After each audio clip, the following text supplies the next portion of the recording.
حضرت داتا حضور رحمت اللہ علیہ آپ دے کول کچھ لوگوں نے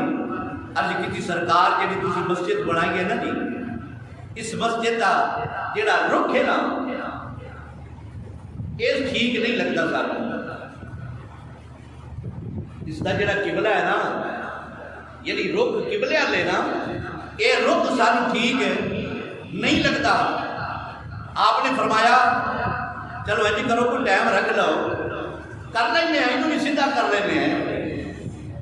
ٹائم رکھا گیا کہ فلاں دن اتوار کو شام کی نماز جن اعتراض ہے داتا حضور کی مسجد پڑھے، بڑے بڑے علماء، بڑے بڑے فقہاء، بڑے بڑے فقیہ، بڑے بڑے محدثین، بڑے بڑے نامور علماء کرام، جنہوں نے اعتراض سی وہ لوگ بھی، جنہوں نے نہیں سی وہ بھی، کوئی محبت کرنے والے، کوئی اعتراض کرنے والے، کوئی پیار کرنے والے، سارے لوگ جوب در جوب جمع ہو گئے۔ جب شام کی نماز ہوئی پہلی رکعت پڑھی گئی، دوسری پڑھی گئی، جب تیسری رکعت کھڑے ہوئے نا حضور داتا علی رجویلی رحمت اللہ علیہ آپ خود امامت فرما رہے ہیں، جب تیسری رکعت کھڑے ہوئے نا لاہور کی سرزمین کو لے کے خانہ کعبہ تک جن درمیان پردے حائل سن آپ کی نظر کمال نال سارے پردے اٹھ گئے۔ لاہور کی سرزمین تے کھڑے ہو کے محدثین، مفکرین اور فقہاء خطباء جڑے حضور داتا دے پیچھے نماز پڑھ رہے سن سارے نے دیکھا بالکل مسجد دی عین مطابق قبلہ شریف ہے، ہر ایک نے دیکھ لیا اور ہر ایک نے آخیا کہ نہیں قبلہ بالکل درست ہے، آپ کی سمت بالکل درست ہے۔ تو پھر اللہ والے پھر اس طرح کام کرتے ہیں، پھر اس طرح دین کی خدمت کرتے ہیں، جنہوں نے اعتراض ہوئے پھر اس طرح وہ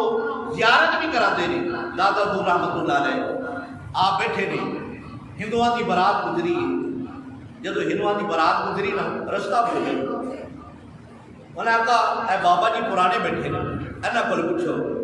سرکار سانو رستہ سی بھول گیا ہے، رستہ دکھا دس دیو سانو۔ آپ نے فرمایا دس دیا کہ بھی کھا دیا، دس دیا کہ بھی کھا دیا۔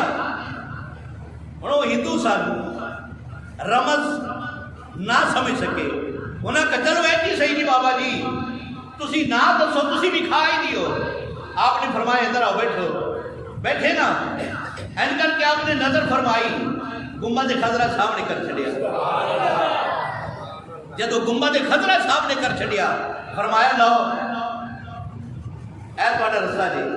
ساری برات جتنے سن ہندو سارے کلمہ پڑھ کے مسلمان ہو گئے۔ اس طرح انہوں نے دین کا کام کیتا ہے۔